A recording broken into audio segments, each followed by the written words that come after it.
خب یکمی چیزی که میخوام که شما فهمید، شما باید فهمید که اناکو خریدار уже دیگه شدگی، همین کلینت уже دیگه شدگی است. من مثال کلینتی که 2010 بود، کلینتی که 2025 این تماما رزن کلینت. زمین شما باید فهمید.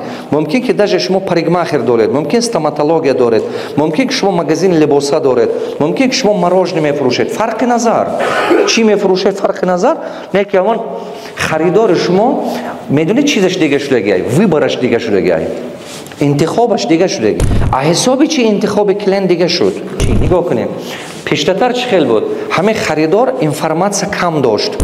از حسابی که کم اینفورماسیون نداشت، همین چیزی که شما پیشنهاد میکردید هوا خریده میرفت. شما چیزی پیشنهاد میکردید و اینفورماسیون کم داشت که آنالیز کند.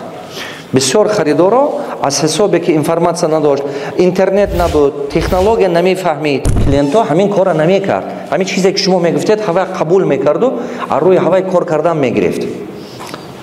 همین چی برد میکردید شما؟ بسیار آدما برد میکرد. اگر که میدونستید کجا ارزانتر بار خرم، کجا آورده فروشم، تمام. مقدار چیز دونستان در کار بود، تمام.